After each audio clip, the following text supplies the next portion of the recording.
All right. Hello, everyone. Welcome to this interview with Sebastian Park.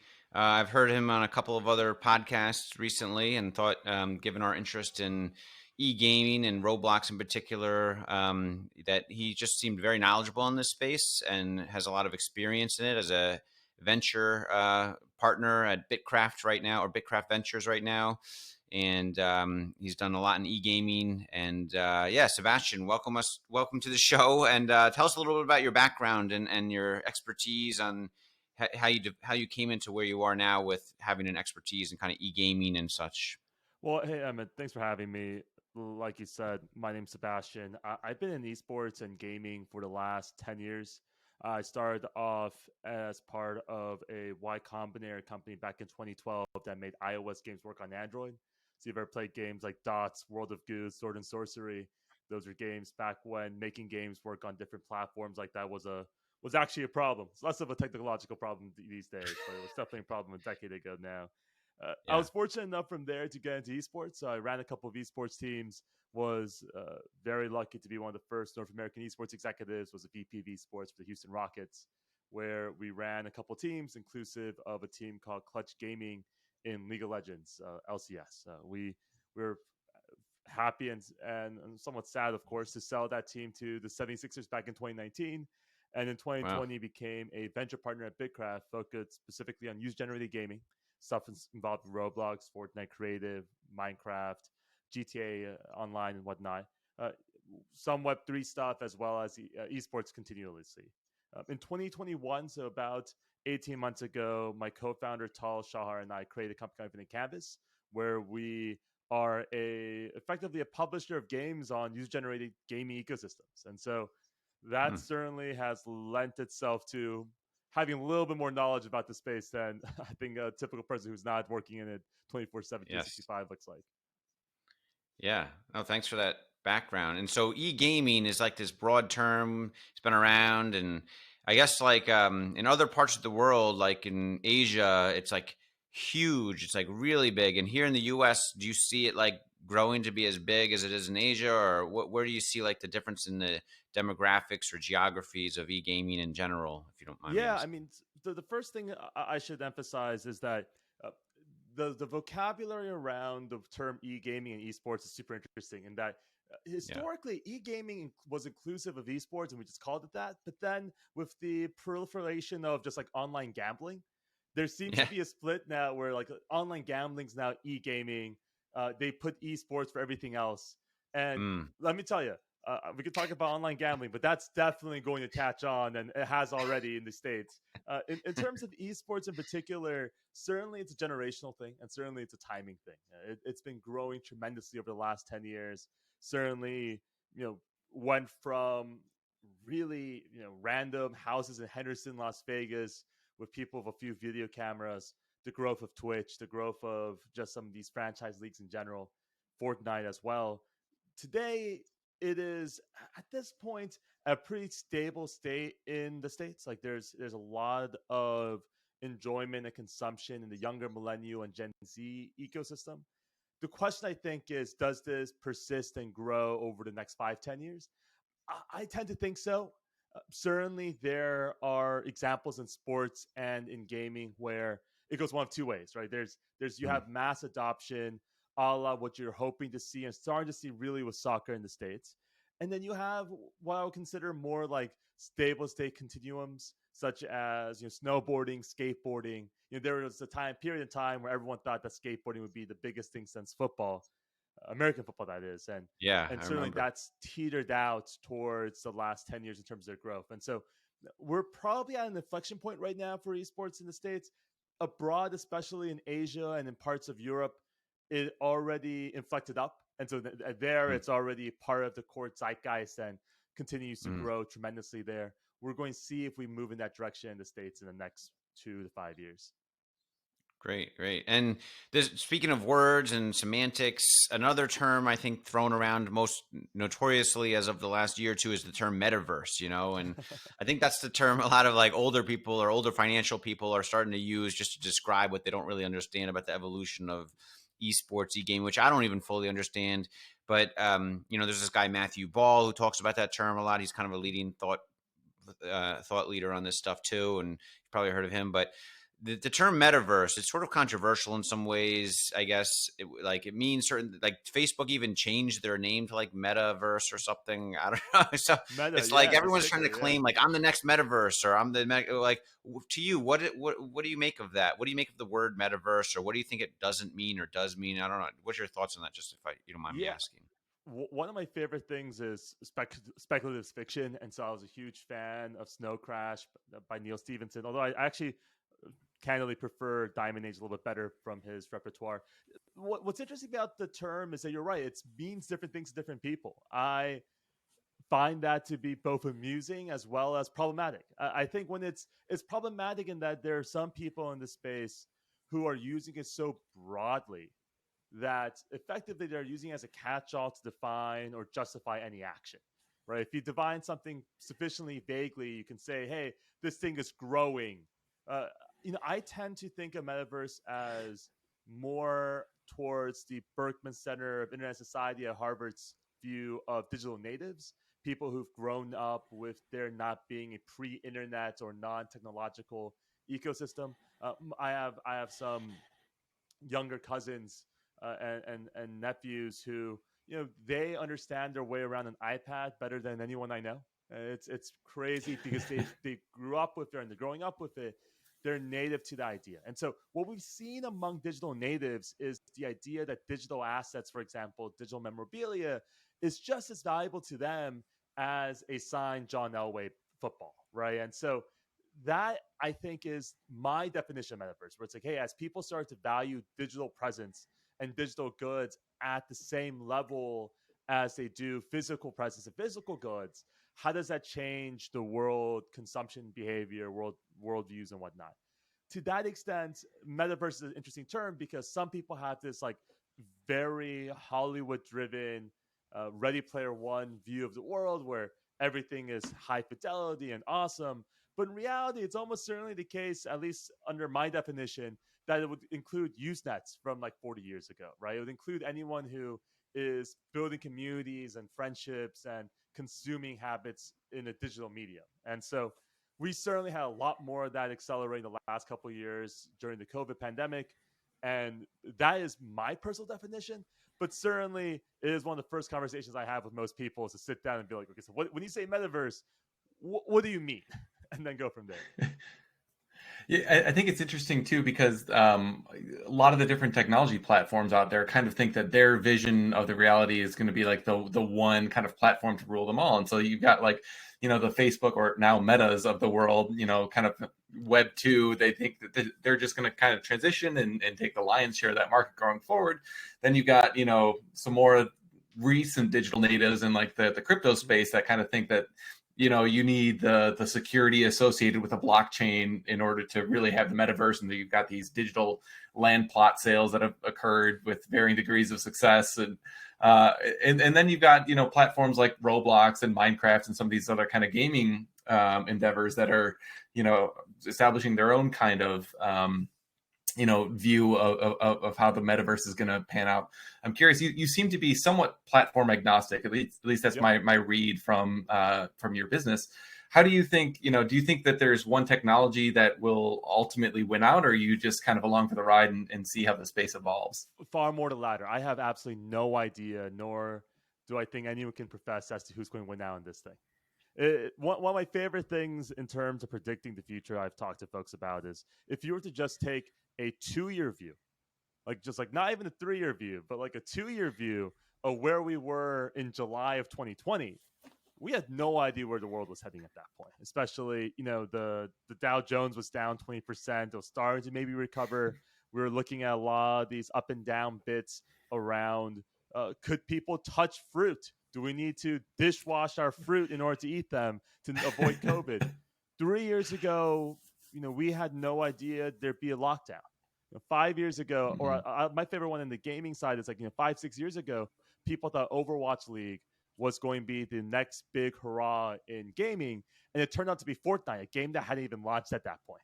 And so, I and certainly my co-founder Tal Shahar as well both have a fairly agnostic view of this. We're very macro bullish on people continuing to consume digitally and valuing things digitally. It's just unclear if it's going to be some type of decentralized, composable, interoperable, blockchain based company that hasn't been created yet. If it's going to be Meta or Facebook or whoever you want to call it, is going to be Apple or Microsoft or one of the FANG companies. Certainly you can, like, it's probably not bad money to bet on the intelligence of very rich people, but these things do get disrupted. Yeah. One of my favorite things I think is driving a lot of this for a lot of folks out there is if there was someone wrote this post the other day where if you had put a small bet on every company out of the .com bubble, you would have made something like 17,000% returns. Wow. In part because the ones that do end up winning tend to have some outsized retention and outsized growth relative to the 99% that fail. Yeah, interesting. That's a good analogy or a good remembrance, and same with the e-gaming space here. It sounds like, or esports space, like there's a few that might turn out to be the huge winners, and we don't know who those are yet. Fortnite just came out of the blue a few years ago, like you said. I think one thing you've mentioned on some of your earlier, interviews that, I think we agree with is user-generated content being like a very big role in the future, and how much more common that's becoming, or much more easily it is for people to create user-generated content these days versus before. The ratio of people creating UGC versus in the past is much better now, and it's just more economical to be able to do it. And there's a lot of trends there. One trend, I'm not sure, we see things changing so fast in technology with AI, which is another term like metaverse used so broadly. But there's this new thing, DALL-E 2. You've probably seen it all over the internet, right? And you type in the caption and it creates the images for you. Well, like the next DALL-E could be like you type in something and it creates a video for you or something, an animation for you. Do you think there's some like UGC, AI, UGAI, GC or whatever like that could be created, like user generated AI generated content or something? Do you think that could be a big part of like 2 or 3 years down the road from now? Yeah, what's interesting is that DALL-E is very cool technology. Just in general, reinforcement learning in general is super cool. The diffusion models that DALL-E use are there aren't that many experts yet, but once we have more and more, we can start seeing really, really cool networked ability to create interesting ideas, interesting products.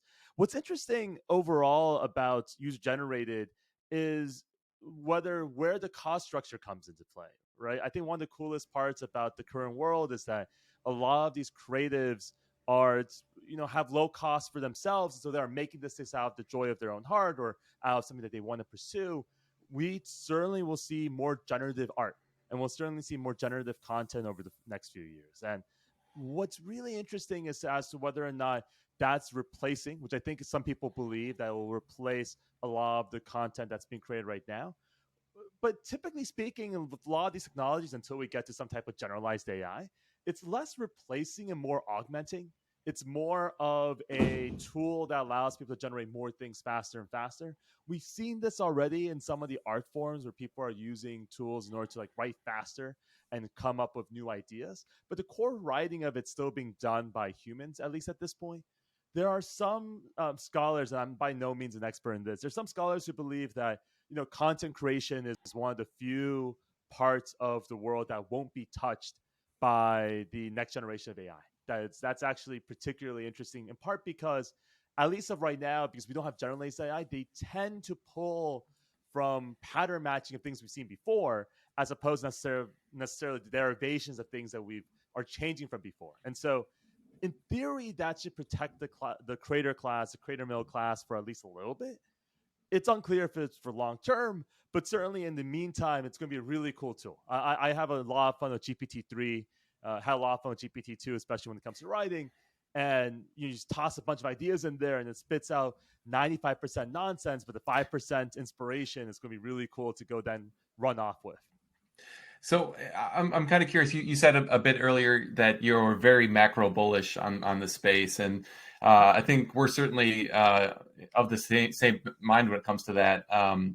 When we think about the opportunity right now with the gaming space being bigger than like the movie space, for example, and the fact that there seems to be a bit of a parallel just with how user-generated content, like via YouTube in particular, just really dwarfed all expectations, and that you just unlock the creative potential in a way that traditional either movie studios or probably more to the point like video producers of TV shows and that sort of thing just couldn't keep up with.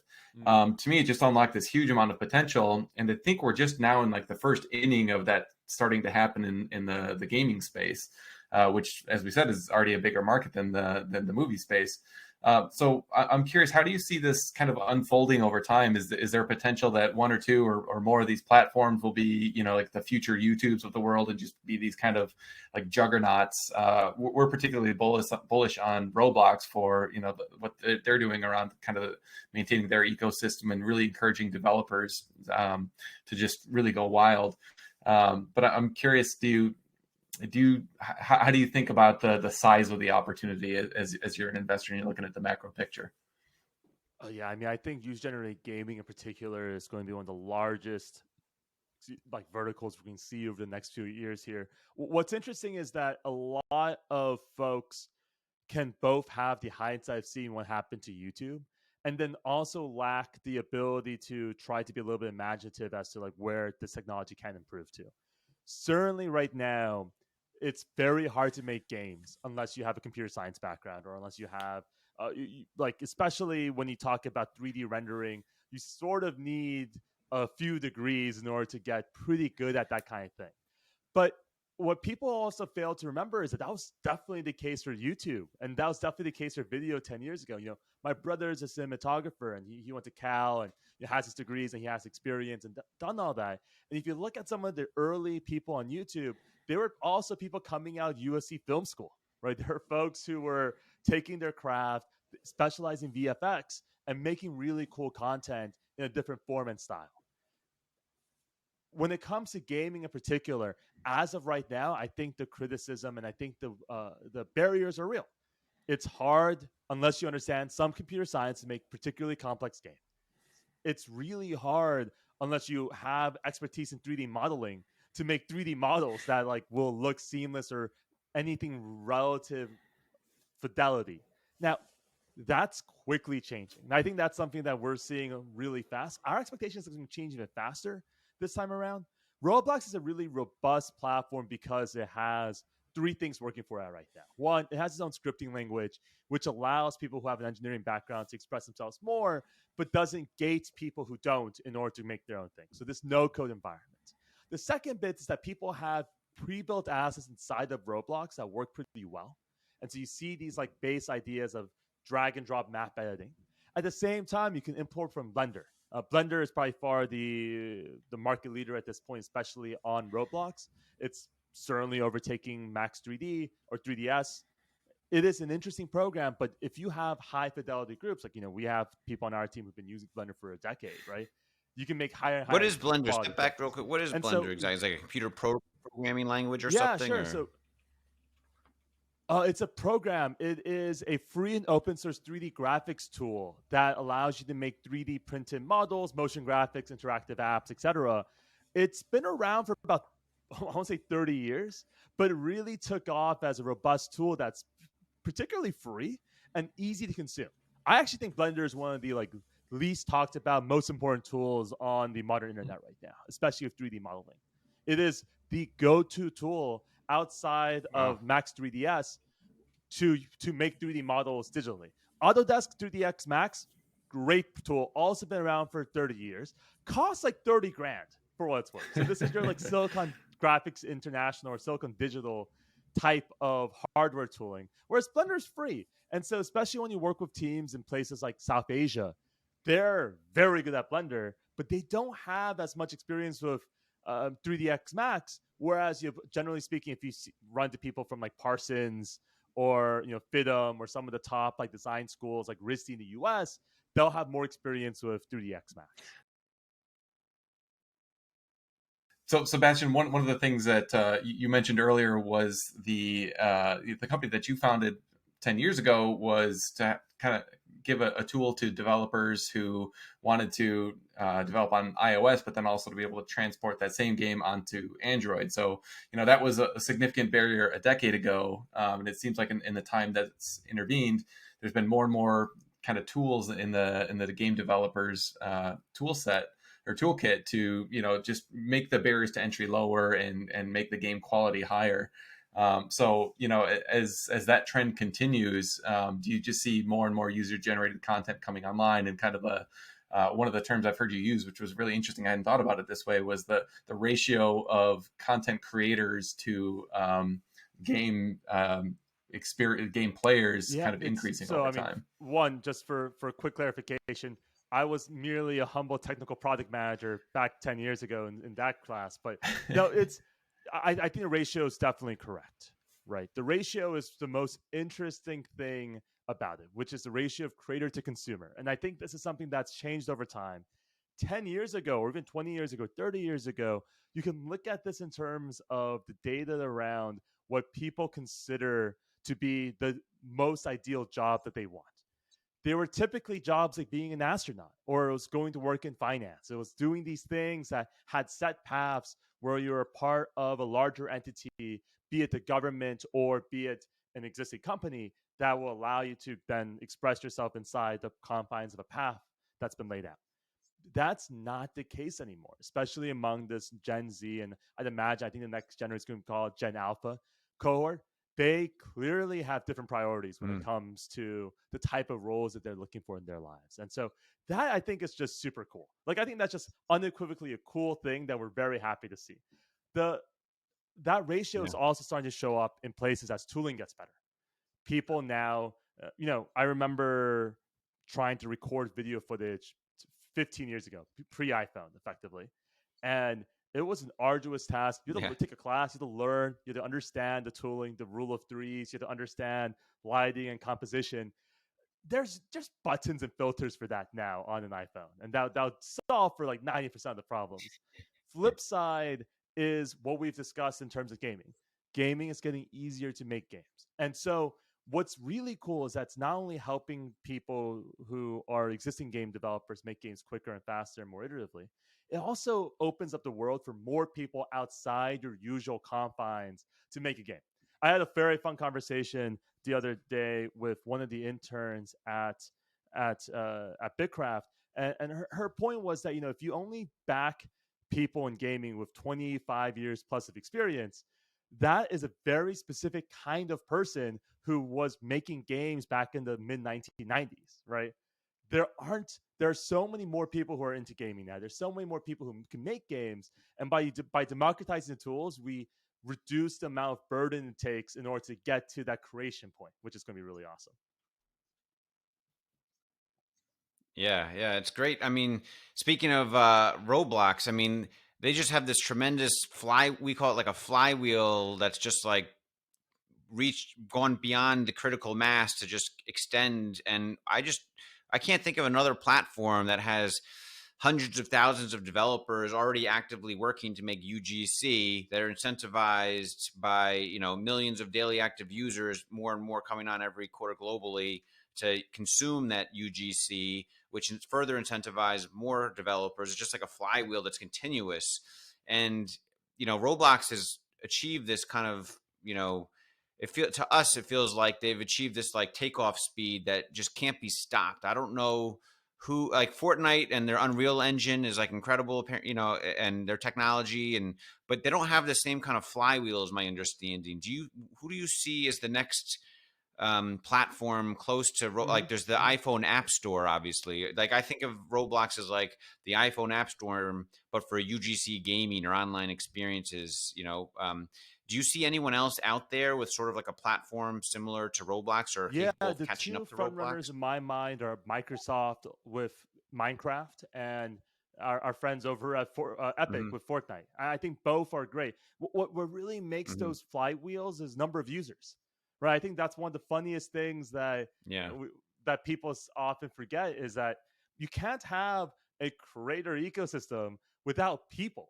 right? If you make the best tooling in the world, but there's 10 Yeah. people doing it, even if the ratio's gone down from 1,000,000 to 1 to 10,000 to 1, which I think is a fairly generous rate to be like 10,000 consumers per creator, you still need 10,000 people to get maybe one person on average to be able making stuff on your platform. Yeah. And so the heuristic I use is Yeah. mostly who has the most number of users in the world right now. And the first response is always Minecraft. Yeah. Minecraft is huge. Everyone understands the tooling there. If Microsoft, deep pockets, great tech, understands that space, can integrate there. We'll see if they do stuff in that regard. You've seen custom servers and private servers take off and make millions of dollars for their creators already. Yeah.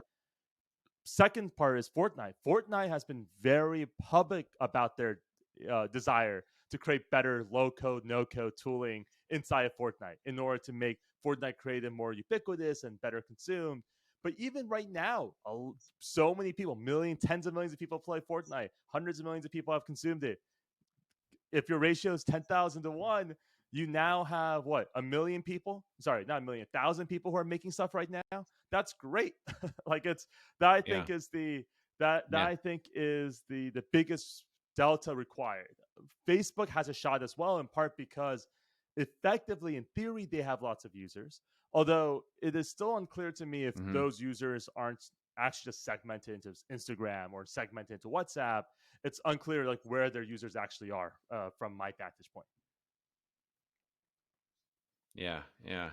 Interesting. And you know, I think have you studied Dave Bazuki or Tim? What's the Tim guy? Sweeney, Fortnite Tim yeah. Seifert Sweeney. Tim Sweeney. Yeah, he. Those both. I mean, do you have you? Do you have like? What do you think about them as founders? I mean, I always thought like a founder-led company, who has a lot of skin in the game still, is much more likely to succeed in the long run than one that's not. And I don't know. Microsoft bought Minecraft a while ago. Like, who's in charge of who is there a founder? Is it just a team of people trying to maximize the earnings of Microsoft? I don't know.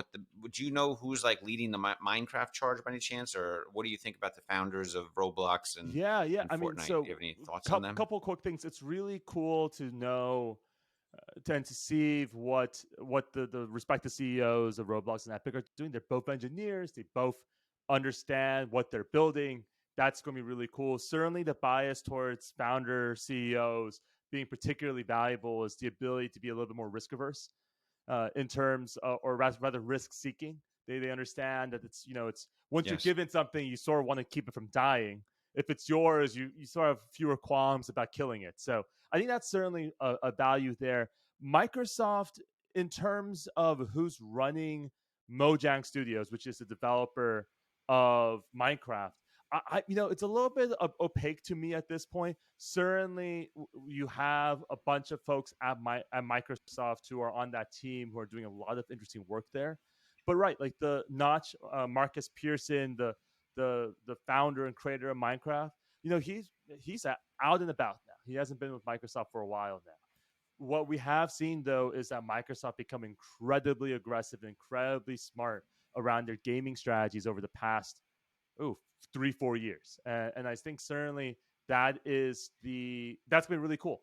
Between Xbox, the pending acquisition of Activision Blizzard, and Minecraft, they're in pretty good spot there overall in terms of what they're trying to achieve inside their gaming ecosystem. We'll see what that looks like. Certainly, the vision everyone has is going to be slightly different. If you talk to anyone in the blockchain Web3 world, they're convinced that it's decentralization. I doubt anyone at Meta thinks it's decentralization, since given that it's like separate from what they want to achieve. That's maybe a good segue to our next question on how to kind of improve monetization around some of these things. I mean, that's one of the levers that Dave Bazuki was saying he wanted to pull recently was monetization, and it seems like one of the best ways to do that is to kind of increase the availability of digital goods, and NFTs are certainly one way to do that. Especially if you listen to the Web3 crowd, as you said. I mean, they're all about that. But just this past week, we heard that Minecraft wasn't going to allow NFTs on their platform, which I thought was a kind of surprising or at least interesting decision. So I'm curious, to what extent do you think, digital goods will become an important part, and does it matter, whether they're kind of blockchain enabled Web3, or are a lot of them going to be kind of native to the individual platform? Like, maybe there's just an asset that's only in the Roblox platform and it's not NFT related. It couldn't jump between them, or do you think there will be some kind of bridges and gateways between the platforms to allow kind of decentralized ownership that will transfer? Yeah, that's these are really tough and interesting questions, right? I certainly have spent a lot of time talking to folks who have very differing opinions when it comes to whether something will be centralized, decentralized, interoperable, or not. One thing is clear: Mm-hmm. the digital asset part, that's true. Like that, I think at this point we can nod our head and say people do value that, people do care about it, people do have that information readily available to them. And so Mm-hmm. we see this because a lot of games are funded by in-app purchases. They're funded by the ability to do that type of interaction where you buy digital asset and you keep it. The philosophies underpinning a lot of what the Web3 folks are looking for, especially around interoperability and actual digital ownership, are important philosophies that you may feel you own a Diablo 2 weapon, but in reality, that's line of code and that IP right is held by Activision Blizzard. The Minecraft NFT bit makes a lot of sense, especially in tandem with how their end user license agreement is written and how their terms of service is written.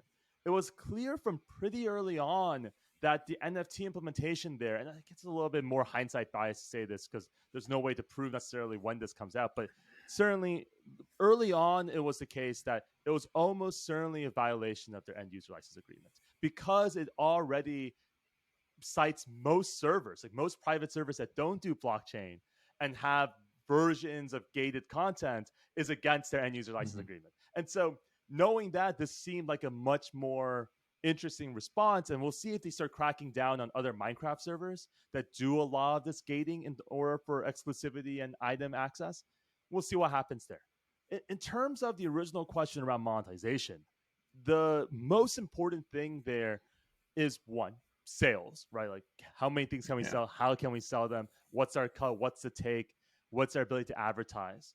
And then the second bit is actually advertising in and of itself. One of the coolest parts about if you look at movie revenue streams, you have box office sales, you have your DVD and Netflix and streaming sales, and you have like sponsored content inside it all. I think John Oliver did something about Subway recently, but it's actually particularly amusing when you go back and watch some older movies, just how specifically placed the bottle of Coca-Cola is, or how specifically placed the Marlboro brand is in some of these movies. I mean, that's a form of sponsored content that we haven't seen as integrated quite yet into Roblox. We've seen it very much more integrated inside of inside of Fortnite. And so that's just another revenue stream there. And then the third revenue stream that I think is particularly interesting is sort of the unknown, the things we don't know, we don't know. In blockchain, that's been transaction fees, right? They've really, even companies that seemingly have failed from a token value price, they still made like there's one in particular that's a pretty prolific one that went up to $4, is now down to 5 cents. They still did like hundreds of millions of transaction volume during that like 2 month period where they're the biggest thing on earth. They took like 5% of that. That like sign me up for being a failure with having made about $10 million in terms of revenue over the course of a quarter, right? Like that I think is something that we haven't explored as much. There's something really there where, hey, can you give away free things and just make money off the delta in the transaction? Can you make it off the appreciating value? This whole play to earn mechanism was this idea that you'd have an appreciating token. It doesn't seem to be working as well, and most macro economists I've talked to don't think it would work out well at scale anyway. But that was just like another approach. It doesn't matter if it's right or wrong. It's that people are experimenting to see, hey, we have a new digital asset. Let's choose different confines to figure out what matters and what doesn't. Yeah, that makes a lot of sense. And on that play to earn, I'm curious. Obviously, Axie Infinity is the example that comes to mind. Is that just kind of like a failed experiment, or does that framework do you think work if the gameplay experience is just better? I mean, look, the best way to think about play to earn, in my opinion, is to take more of historical context to this, and it's very similar to game development's a little bit like macroeconomy. there are a lot of people who profess to know how to design for the future. There are a lot of macroeconomists who profess to understand what's happening right now with inflation, everything like that. Most actual macroeconomists or professors are mostly historians. They're mostly tasked with figuring out what happened in the past. Many game developers and many Mhm. game observers are doing the same thing. So by no means is this next bit here a statement as to what's going to happen to play to earn in the next 5 years. But if you think about what play to earn or where blockchain gaming was 5 years ago, when they're starting out in 2017, 2018, what you notice is that there's 100,000 total blockchain gamers in the world, which means that if you turn a single user, you've lost a basis point of your entire addressable audience, right? Like it's just gone, right? It's a crazy thought. And if that's the case, the clear solution is to create a game mechanic that cares only about retention and make a retentive model that pays people money in order to keep them on the platform. If you have the historical context Mhm. in which we see play to earn come up, you start to understand why they made the decisions they did. Now, we know now, especially in macro gaming, on mobile gaming, for example, they care very little about long term retention in a lot of these casual games. They care mostly about user acquisition and monetization of users. Retention is something they assume they won't have. And so a lot of their tooling is creating these incredibly addictive loops that last about 1 hour and trying to extract as much capital and revenue from you during that hour or 2 hours or 10 hours as possible, unless they have like a super hit like Archero or Candy Crush, which then becomes less of a acquisition game because there are very few people on Earth who haven't heard about Candy Crush at this point, and more about a retention game of, hey, how do we take churned users to come back and how do we prevent users from churning? That dynamic makes play to earn super interesting. It's clearly a very retentive game, but because of the nature of the inflationary token, it actually makes acquisition insanely hard, which is what Axie went through Mhm. during, I would say, the summer of last year, where it cost, I think, at its peak, something like 4 to 6 thousand US dollars to play the game. Just to try the game out, it costs like that Wow. amount. I mean, it's much cheaper today as a part of the macro environment. But on the flip Yeah. side, it also meant that people who were playing it wanted to keep playing it and not sell anything because they were also making something in the ballpark of like you can pull like $30 an hour, which for places like in Yeah. South Asia, that's an insane rate. Yeah. Yeah. Yeah. That's a fascinating, like, case study for the ages, the Axie Infinity, craze. And, the way I was thinking of it as it was playing out, it was something exciting. I didn't know what to, it was being talked about amongst, the NFT, crypto Twitterverse like crazy. And, it just felt like to me, it was not sustainable in the long run, unless it becomes like the metaverse that everyone ends up gravitating to be involved in as like the main thing of a metaverse that like. But I don't think Axie Infinity was going to be that. It was like a mobile game that was okay. I think if there was something like really incredible built like the Roblox platform, or maybe Fortnite becomes that, or Minecraft becomes like something really incredible from like an experiential point of view, then you add in the pay to play on top of it, then that would be super powerful, and if it's almost like they built like a pretty interesting mobile game and then added the pay to play, which really had it take off, so we'll see, I guess, in the future where things go. But if there is ever like a metaverse type thing, like in that the book Snow Crash or whatever, then I feel like pay to play will become part of that somehow. It's an interesting thought We'll because see, like I the guess. biggest issue again blockchain has, especially with regards to these types of metaverse implementations, it's just aren't enough users. There just aren't enough people. And by the Yeah. way, do you know how, like, I study computer science and cognitive science. I have a degree, like university degree, and I've spent my entire career working in tech. It's still a Yeah. pain in the ass to put together a ledger, to put together the tools and installations necessary to buy crypto assets or interact in crypto at all. Yeah. And by the way, when I screw up signing up for Facebook, I might need to create a new Facebook account. When you screw up signing up for Web3, you lose thousands of Yeah. dollars. Like, good luck Yeah. explaining that to someone, right? Like, Yeah. it's Yeah. a Yeah. crazy thought. It's crazy.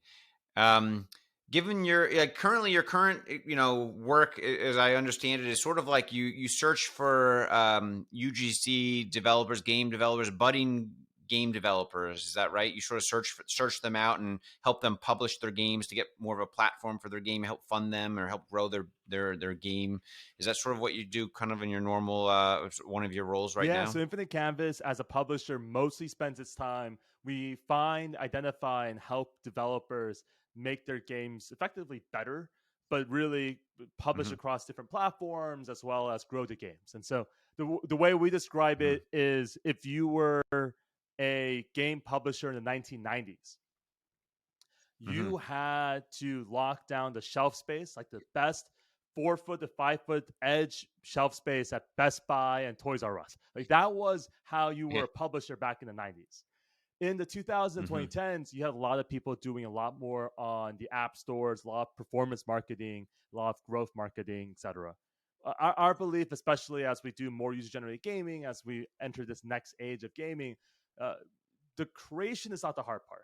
The discovery is going to be harder. And so a lot of what we do is help, really boost discovery and boost engagement and and user acquisition and retention. I see. And what kind of like what kind of, if you do you see any kind of trends that you don't see being widely talked about? Yeah, is there anything that kind of like sticks out to you as like the direction of what's becoming more successful, more unique, or more interesting to help publish, or that you see like young publishers gravitating towards a certain style of online experience or gaming? Or I mean, tell us a little bit about what you are seeing in your role, which is pretty unique. You're on you're at the forefront. You're like watching the pioneers like grow up and like create this stuff, and you're kind of helping them. What are you seeing with them? The biggest one is that everything's inherently social. Period. I mean, I think Hmm. that is something that we should probably have expected, given that we're humans and we are social beings. One of the coolest things we've seen is that even the single player games that people are making have inherently social mechanics to them. That I think Mm. is really cool. It's something that I've been talking to a bunch of folks about called playing alone together or playing together alone. Mm. I haven't figured out the exact ordering, but effectively, they're Yeah. games where they're single player games, but the element of the game, be it dunking together or doing a showcase, makes it a multiplayer game. I think that's Mm. really awesome. We're starting to see a very similar shift in terms of the implementation of asynchronous, so playing at different points in time and playing at the same time. Wordle does a great job of this. My girlfriend and I play Mm. Wordle, where we pick a word in the beginning of the day and then we compare answers at the end of the day, right? And so you can play whenever you have 5 minutes, but we might not have 5 minutes at the same time. And that type of asynchronous play has been really interesting because historically, when we think about single player games, we're thinking about Mario, right? We're thinking about Legend of Zelda. We're thinking about games where you're off on your own and you do your own thing and come back later. And when you think about multiplayer And the games, most fun times growing up playing those games is when you're with your siblings or your friends playing it together socially, right? exactly, Even though it's exactly. in the game, it's one player and though. and I Yeah. think that is the crazy parts of all of this, right? And I think that's been really fun. Is that whereas we've seen more of a bifurcation over the past 10 years in AAA and mainstream gaming, where the online games are very multiplayer. You have to have 10 people load up in order to play the game. Now we're starting to see a reversion back to, hey, you know, you can have one person play and it still be multiplayer. Yeah, so that's interesting, the community aspect of it. Back to kind of what we do here at Good Soil, we're investors primarily, but just very interested in this space. So when we're thinking about the opportunity as investors, we see, okay, this gaming space, it just seems like, we're at this turning point where there's going to be this kind of flood of UGC, and that'll really increase the kind of total addressable market and of these platforms like Roblox. But then on top of that, I think you've got the opportunity for kind of unprecedented use cases. So like concerts would be one, which we're just starting to get in the very early stages of exploring these. And I'm sure there's kind of other, what we would call it, kind of like call options that I frankly can't consider what the use case would be that somebody develops 5 years from now that could be the biggest thing going on one of these platforms. So, I Right. mean, how do you think about that, kind of call option and these like unpredictable upside scenarios? Yeah, so I think the best way to approach it is to, park your assumptions at the door. One of the things that's interesting is that if you ask women between the ages of, I think it's like 26 and 35, if they're a gamer, most won't identify as a gamer at this point. But if you ask them to expand their definition of gaming to be inclusive of a variety of games that aren't Halo or FIFA, suddenly everyone plays games on a pretty much regular basis. And so clearly our definition of who a gamer is needs to change, because at least societally for millennials, it seems the gamer idea is still based in the N64, PlayStation, Halo environment. When in reality, if you're spending an hour a day playing Candy Crush, you're already consuming gaming at a much higher clip than most people in the world, right? And so that I think is exactly the type of call option we're looking for right now. We spend a lot of time looking at everything. We spend a lot of time not assuming that something won't work because we just don't know. And assuming that it's a new paradigm, concerts are a good example. There's so many reasons why we should think that concerts shouldn't work online. But it seems to do just fine, right? YouTube for music seems to perform better often than Spotify, crazy as that sounds. We've seen similar things recently in the world of walking outside. People didn't assume that people would like walking outside, and they weren't wrong for the most part. People don't like walking outside. That said, Pokemon Go was a massive hit.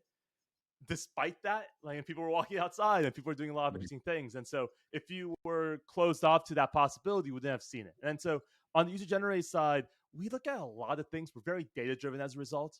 We look at things if you have user acquisition, if your retention, your monthly actives, your daily actives, your day 1 and day 7, day 30 retention numbers look good, we will always have a conversation. We will always drive into it. I do not understand half of these things. I gotta be honest with you. Like there are something called vibe games inside of Roblox.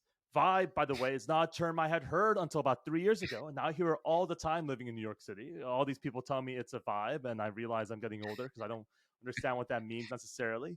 And you combine that in this game format, you do nothing in the game. There is no play. You stand around hanging out with people in this digital world, and they do super well. They're just like a really gorgeous place for people to hang out.